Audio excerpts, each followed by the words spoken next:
आज के एपिसोड में बहुत सारे खुलासे होने वाले हैं। तो बिल्कुल भी इस एपिसोड को स्किप मत कीजिएगा, मिस मत कीजिएगा और पूरा देखिएगा। तो चलिए हम शुरू करते हैं महा एपिसोड एपिसोड 27। पिछले एपिसोड में हमने देखा था कि कैफे का दरवाजा खुलता है। एक थका हारा बूढ़ा इंसान अंदर आता है।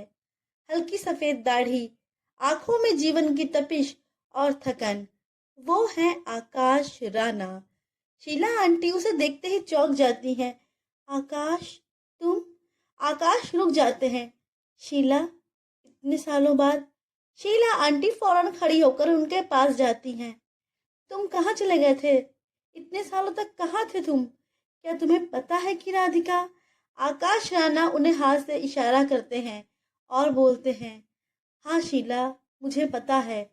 आकाश राणा आगे कहते हैं कि मैं राधिका से माफ़ी मांगने और अपने बच्चों को लेने आया था, लेकिन जब मैं आया मुझे पता चला कि राधिका अब इस दुनिया में नहीं है। बहुत देर हो चुकी थी। राधिका की मौत हो चुकी थी। जब मैंने बच्चों के बारे में पता लगाया तो पता चला अमर गायब है। मैंने खोजबीन शुरू की तो पता चला राधिका की मौत नॉर्मल नहीं थी और सविता ने अरुण से शादी कर ली थी। और मुझे शक था कि अमर के गायब होने में भी सविता का हाथ है। मैंने अरुण से बात करने की कोशिश की, लेकिन मैं उस तक नहीं पहुंच सका। एक दिन मैंने मौका देखकर ये सब बातें एक चिट्ठी में लिख दी और वो चिट्ठी आयरा की पेंटिंग में छुपा दी। और मैंने अमित से कहा कि अरुण तक मेरा ये मैसेज पहुंचा दो कि आयरा की पेंटिंग में छुपी है सच्चाई। उसको बोलो कि पेंटिंग में एक चिट्ठी है जो उसे पढ़नी चाहिए। लेकिन सविता जान चुकी थी कि मैं अरुण तक सच्चाई पहुंचाने की कोशिश कर रहा हूँ। उसने मुझ पर हमला करवा दिया। हमला इतना जोरदार था कि उसके बाद मैं 3 साल तक कोमा में रहा और जब कोमा से बाहर आया तो मेरी याददाश्त जा चुकी थी। मुझे अपना नाम तक याद नहीं था और अब जब मेरी याददाश्त वापस आई है तो मैं सीधे यहाँ आया, तुम्हारे पास। शीला, आयरा कहाँ है और क्या अमर का कुछ पता चला? शीला आंटी उनका हाथ पकड़ती हैं।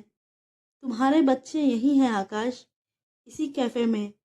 तुम उन्हें अभी देख रहे हो, बस पहचान नहीं पा रहे। आकाश हैरानी से शीला आंटी की ओर देखते हैं। क्या? शीला आंटी मुस्कुराते हुए इशारा करती हैं। ये देखो, ये है आयरा और सामने खड़ा वो लड़का तुम्हारा बेटा अमर है। आकाश का चेहरा फक पड़ जाता है। उसकी सांसें तेज चलने लगती हैं। आकाश की आंखें भर आती हैं। वो थरथराती आवाज में पूछते हैं, तुम अमर हो, मेरे बेटे? अमर की आंखों में आंसू आ जाते हैं। आयरा की आंखें आकाश से मिलती हैं और दोनों की रग में एक अजीब सी पहचान दौड़ जाती है। शीला आंटी आगे बढ़ती हैं। आकाश, तुम्हारी दुनिया लौट आई है, अब और देर मत करो। आकाश कांपते हाथों से आयरा और अमर को छूते हैं। मुझे माफ कर दो बच्चों, मैं समय पर नहीं आ सका, लेकिन अब कहीं नहीं जाऊंगा। तीनों गले लगते हैं। हल्की सी बारिश तेज हो जाती है और टेबल पर एक टूटा हुआ रिश्ता फिर से जुड़ता है। निहारिका कहती है, बस अब एक काम बाकी है, सविता को उसके गुनाहों की सजा दिलाना। आकाश कहते हैं, और इस बार मैं खुद उसके खिलाफ गवाही दूंगा। आकाश, अमर और आयरा एक दूसरे से गले मिलकर बैठ जाते हैं। कैफे का माहौल भावुक और भारी हो चुका होता है। आकाश शीला आंटी से धीमे स्वर में पूछता है, अरुण, वो कहाँ है? क्या वो ठीक है? शीला आंटी एक पल चुप रहती हैं, फिर अपनी नजरें नीचे कर लेती हैं। आकाश, अरुण अब इस दुनिया में नहीं है, वो अब नहीं रहा। आकाश का चेहरा सुन पड़ जाता है। क्या? कैसे? शीला आंटी गहरी सांस लेकर कहती हैं, कोई सबूत नहीं मिला, लेकिन मेरा यकीन है कि उसकी मौत भी एक हादसा नहीं थी, बिल्कुल राधिका की तरह। शायद उसे भी सविता ने ही रास्ते से हटवाया होगा। आकाश अपनी मुट्ठियां भींच लेते हैं। उसकी आंखों में गुस्सा और पछतावा दोनों तैर रहे थे।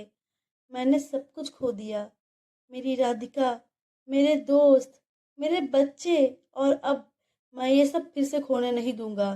विवान आगे आता है। हम सब आपके साथ हैं अंकल। अब सविता का खेल खत्म होगा। निहारिका बोलती है, और वो सारे सबूत हमारे पास हैं। अमन की कहानी और शीला आंटी की गवाही। आकाश धीरे से कहता है, अब मैं चुप नहीं रहूंगा। मैं कोर्ट जाऊंगा, सबके सामने सविता की असलियत रखूंगा। अमर ने कहा, लेकिन उससे पहले हमें सावधान रहना होगा। सविता और विराट कोई चाल चल सकते हैं। वही टेबल जहां रिश्ते फिर से जुड़े थे, कुछ और खुलासे भी होने बाकी थे। आकाश अब आयरा और अमर का हाथ थामे हुए बैठे थे। एक लंबी चुप्पी के बाद आयरा धीमे स्वर में पूछती है, पापा, एक बात पूछनी है। वो अमित अंकल कौन है जिनका नाम आपने लिया?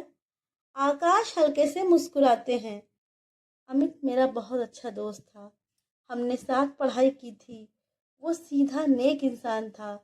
और उसकी पत्नी आयुषी राधिका की सबसे पुरानी दोस्त थी। तीनों अनाथालय की दोस्त थी, राधिका, आयुषी और शीला। ये सुनते ही विवान जैसे ठिठक जाता है। उसकी सांसें रुकने लगती हैं। वो फुसफुसाता है, मतलब आप मेरे पापा के दोस्त थे? आकाश हैरानी से उसकी ओर देखता है। तुम अमित के बेटे हो? विवान धीरे से सिर हिलाता है। उसकी आवाज भारी हो जाती है। हाँ, और अब मुझे समझ आ रहा है। पापा ने मुझसे उस दिन क्यों कहा था कि आयरा की पेंटिंग को संभालना है और उसमें कुछ ढूंढना है। आयरा चौंक कर देखती है। तो तुमने वो पेंटिंग इसलिए बचाई थी क्योंकि वो तुम्हारे पापा ने बचाने बोला था? विवान बोलता है, हाँ आयरा, पापा ने मुझे बोला था कि उसमें कोई चिट्ठी है, तुमको उसमें से वो निकालनी है, लेकिन मुझे उसमें कोई चिट्ठी नहीं मिली थी। आकाश का चेहरा गंभीर हो जाता है। तब सविता को शक हो गया होगा। शायद उसने चिट्ठी पहले ही निकाल ली होगी या फिर उसे जला दिया होगा। लेकिन अमित जानता था कि मैं अरुण तक सच्चाई पहुंचाना चाहता हूँ। आयरा धीरे से कहती है, मतलब तुम्हारे पापा ही थे जो बार बार कहते थे पेंटिंग को संभालो? विवान की आंखें नम थी। हाँ आयरा। इतने में विवान का फोन बजता है। दूसरी तरफ से गहरी आवाज आती है, विवान, कहाँ हो तुम? अब तक नहीं आए? विवान अपने पापा से कहता है, पापा मैं कैफे में हूँ, आयरा के साथ। जिस लड़की को आपने मुझे ढूंढने बोला था वो मुझे मिल गई थी, और ये बात मैंने आपको बताई भी थी।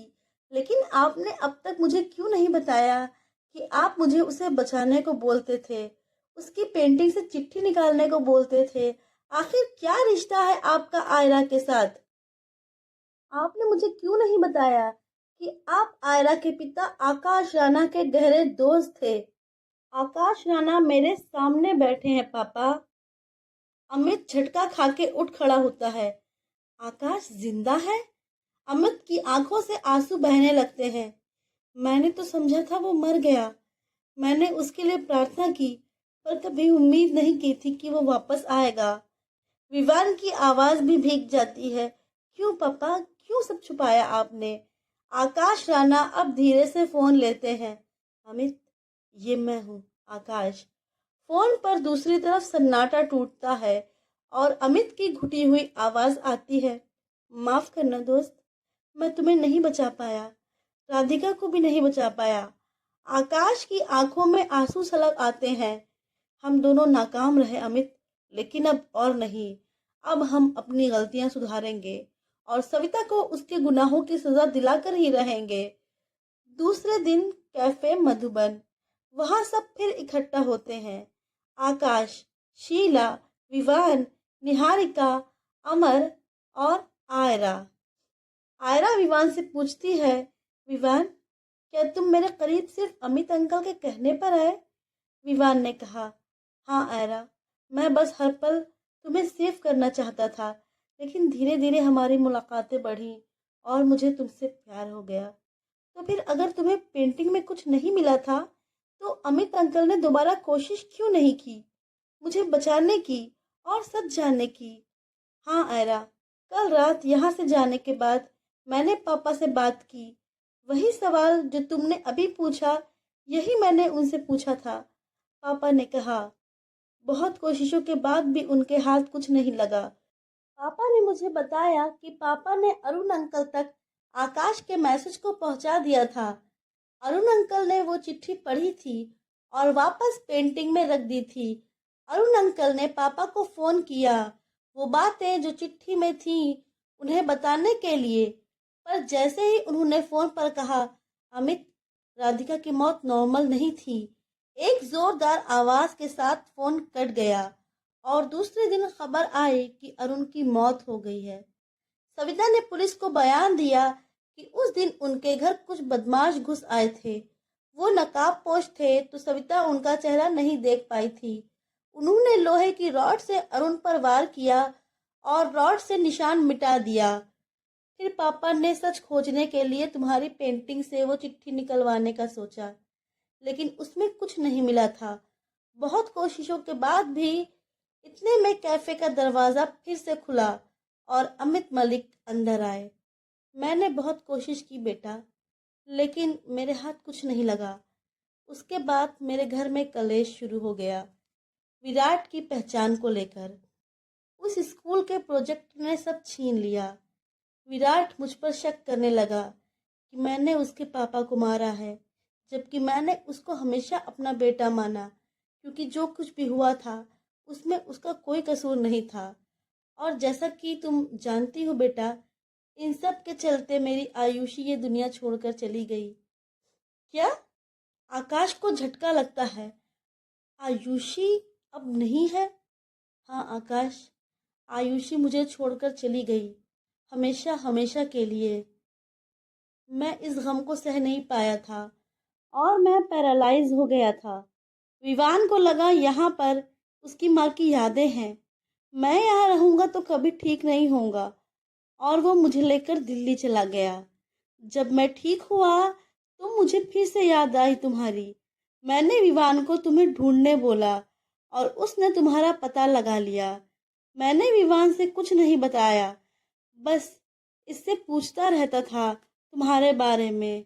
तुम विवान के साथ होती थी तो मुझे सुकून मिलता था कि तुम ठीक हो। तो कैसा लगा आपको ये महा एपिसोड? कमेंट करके बताना ना भूलिए और हमें बताइए कि आगे क्या होने वाला है।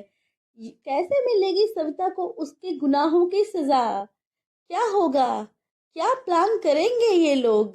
कमेंट करके अपनी राय जरूर दीजिएगा। तब तक के लिए बाय बाय। हम कल मिलेंगे एक नए महा एपिसोड के साथ और नए खुलासों के साथ। तब तक के लिए सब्सक्राइब करना मत भूलिए, लाइक कीजिए और कमेंट करके ज़रूर बताइए कि आपको ये महा एपिसोड कैसा लगा। Thank you.